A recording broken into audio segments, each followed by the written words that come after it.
UCB y dirigente nacional de Bandera Roja. En 15 minutos, el profesor Hermoso nos va a responder la cuestión planteada. Venezuela 1983-2014, tiempo de y para la destrucción de un país y una cátedra. Carlos Hermoso, con ustedes. Buenas tardes.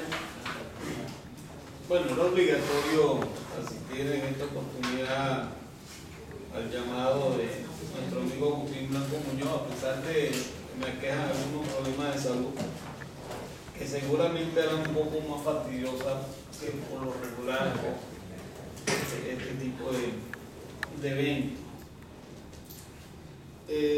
Pero la circunstancia de cerco y de agresión que sufre la cátedra creo que nos obliga a contribuir con ella, sobre todo en este caso de hablar de un asunto que es tan apremiante en la sociedad venezolana. Quiero comenzar por señalar que Venezuela, así como una frase un tanto lapidaria, Venezuela está entrando en una catástrofe de proporciones inconmensurables. Yo creo que de 1920 para acá no hay una crisis de esta magnitud. O sea, de sumar que uno para acá, claro, no podemos compararla con la guerra federal, cosas de esas, pero ya en la modernidad, considerando ya la formación del Estado moderno a partir de 1920, evidentemente que esto es una crisis de muy grandes proporciones y que tiene un componente que es fundamental, un proceso destructivo que no podía derivar en otra cosa. Un proceso destructivo que se inicia en 1989, tuvo antes de 1989 algún guión por allí en el periodo de Herrera Campín, un periodo chiquitito también en el periodo de Lucinchi, pero definitivamente del 27 de febrero para acá es un proceso de destrucción de capitales nunca visto. Se desmantela buena parte del aparato productivo, se desmantela, digamos, sobre todo la planta industrial, todo lo que se desarrolla en ese periodo sustitutivo de importaciones, un tanto tímido que se desarrolla en Venezuela, es desmantelado y bueno, ingresamos sin ton ni son a la Organización Mundial del Comercio precisamente en el año 89 y de ese periodo para acá nunca se ha hecho uso de la cláusula, ni siquiera de la cláusula de salvaguarda para proteger algunos rubros. O sea, nos inscribimos en una división internacional del trabajo a cumplir de manera totalmente religiosa nuestro papel de proveedores del producto petrolero y de demandantes de prácticamente todo lo demás.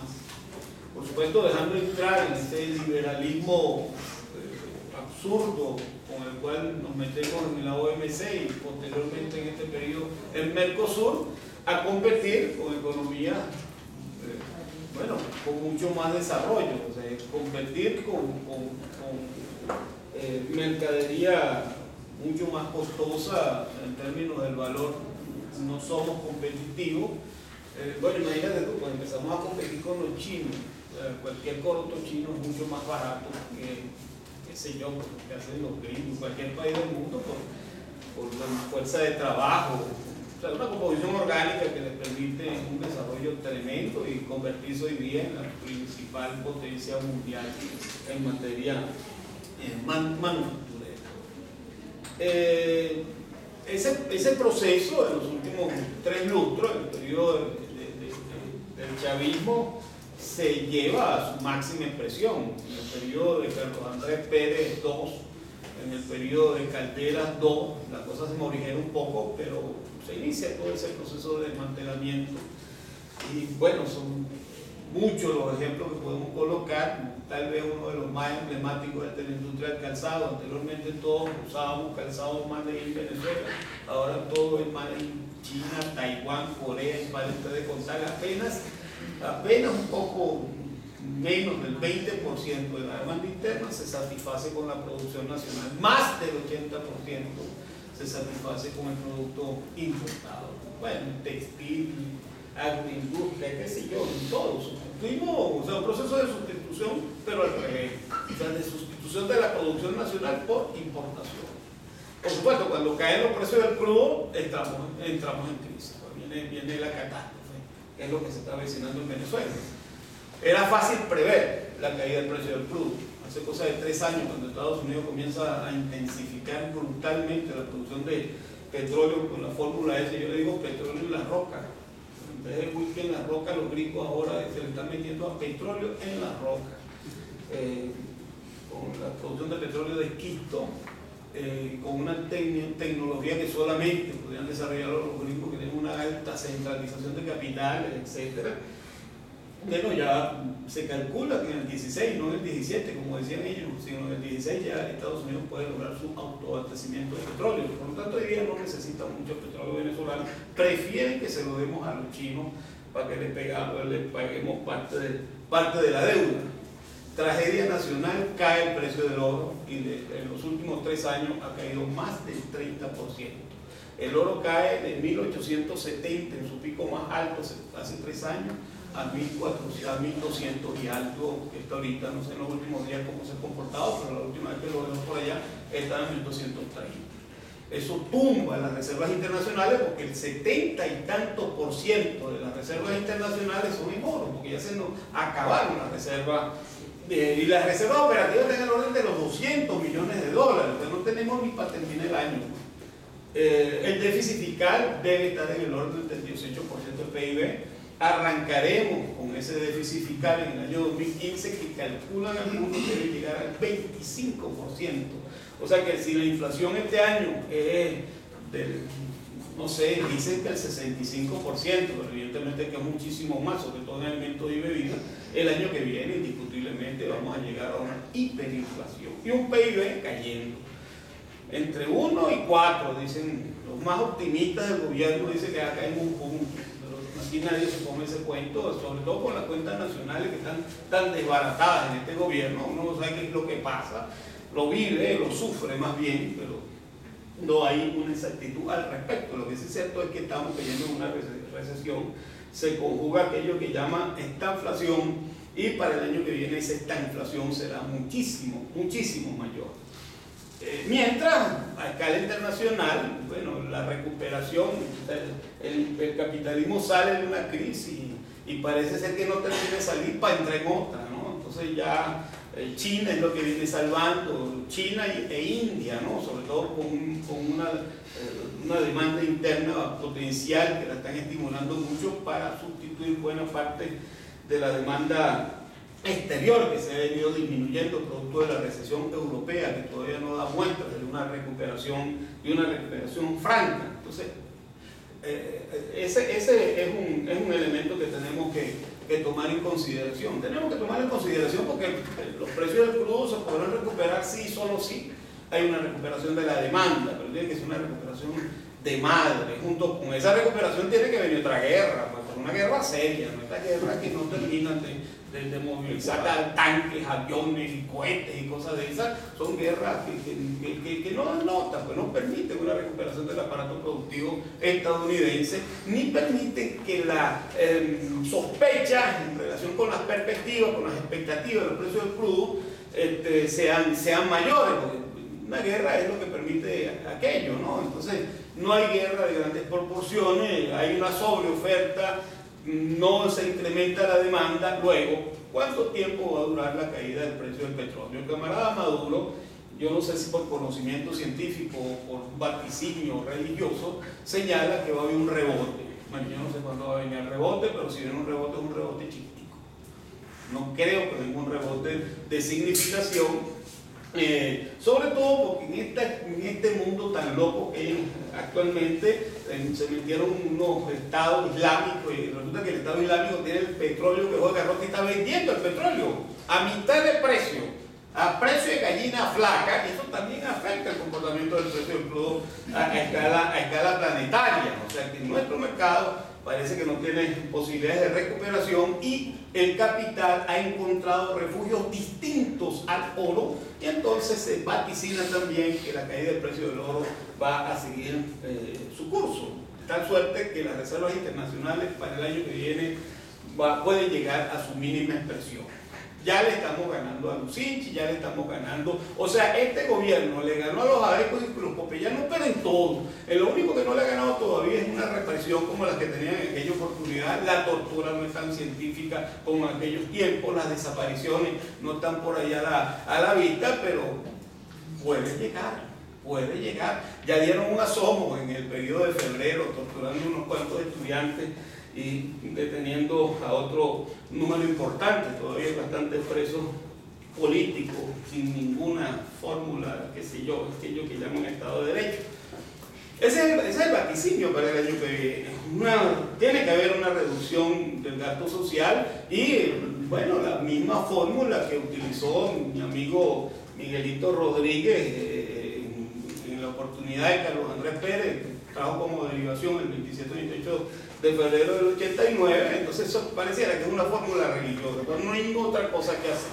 No, claro, no hay otra cosa que hacer porque los chinos le van a imponer que hagan eso, porque sí hay otras cosas que hacer. Podemos salir de la crisis de otra manera, que no sea por la vía de la reducción del gasto social. Por ejemplo, nosotros podemos diseñar una nueva política económica que es la que nos quieren los chinos y los gringos y todos los que tienen capitales, ¿verdad?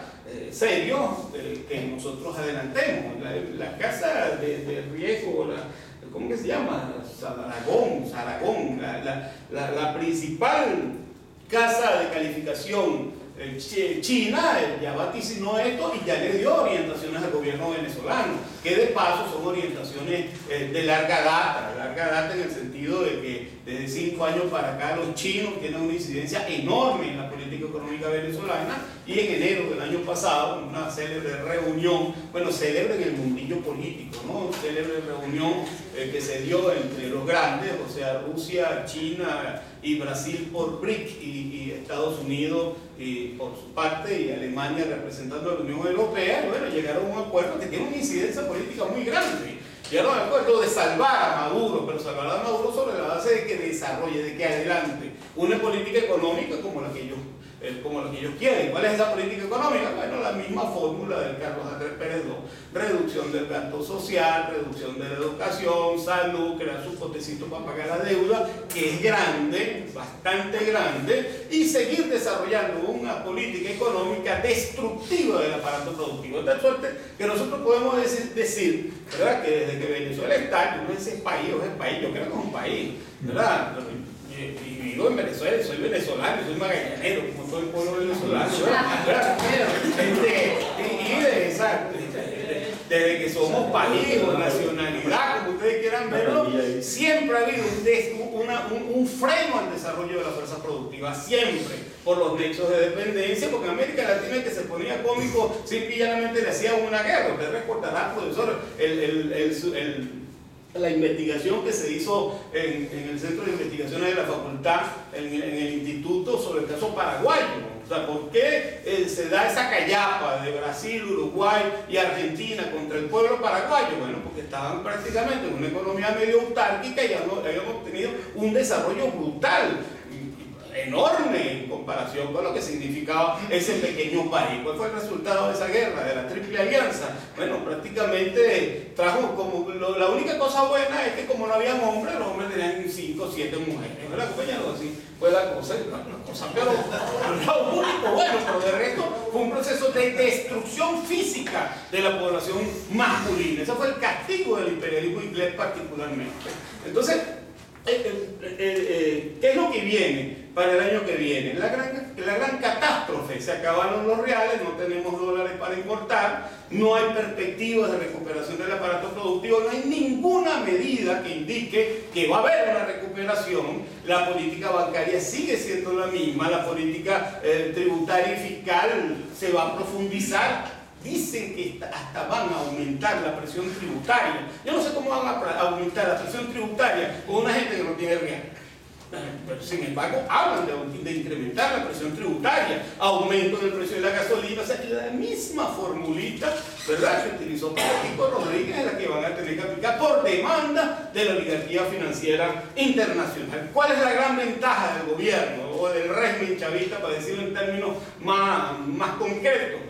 Que no tiene oposición, que la oposición la mesa de unidad se convirtió en un apéndice, una connivencia. Por cierto, hoy en una reunión que tuve en el CNE, con el director de partidos políticos, el tipo me decía, no, sí, es que aquí no hay oposición, porque tenemos que ir a la fórmula de 4-1. O sea, eso es lo que se va a repetir. Ese fue el gran acuerdo que llegaron en la Asamblea Nacional, 4-1. O sea, 4 rectores del gobierno y un rector de la oposición, o sea, lo mismo que existe hasta ahorita, no ha cambiado nada. Y yo le decía, bueno, pero ¿cuál es el diálogo, el famoso diálogo con el gobierno? Bueno, el famoso diálogo con el gobierno es garantizar la paz, o sea, salvar a Maduro, y esa salvación tiene que darse a costa de una gran represión, porque la gente no se la va a cagar.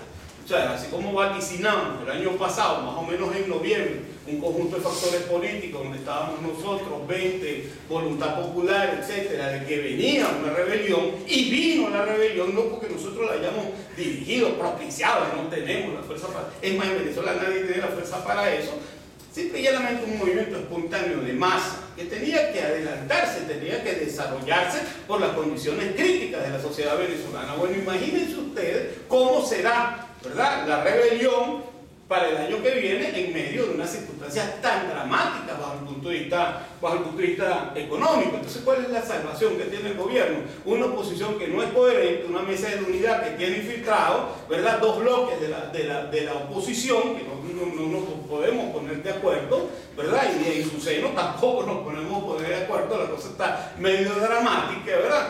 Creemos, confiamos de que esta profunda crisis va a obligar a una nueva política de unidad y alianza con toda seguridad, porque esas cosas se imponen, porque la realidad las impone, y nos acercaremos a antiguos enemigos, así como en una oportunidad nos tuvimos que sentar en la misma mesa con nuestros torturadores, nuestros represores, pero por un asunto de naturaleza ética, o sea, de colocación de los intereses superiores por encima de los intereses particulares, tuvimos que hacerlo. ¿Cuál es el enemigo principal? El chavismo, y todo aquello que esté en contra del chavismo tiene que ser amigo nuestro. Lo que pasa es que ahorita los amigos nuestros nos dejaron a un lado y más bien son amigos del chavismo. Pero una crisis como la que se avecina en Venezuela, evidentemente que aquellas cosas se van a revolver de una manera impredecible. Los acercamientos políticos se van a dar y eso es una cosa absolutamente natural. O sea, es una crisis de grandes proporciones y es una crisis revolucionaria.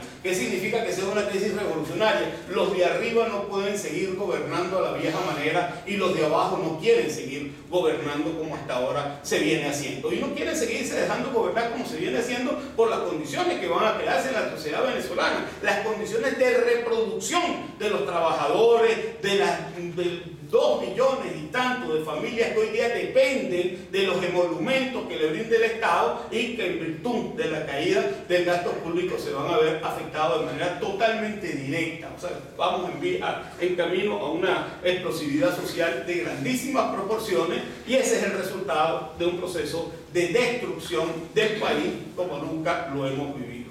Gracias. Menos de 15 minutos, compañeros.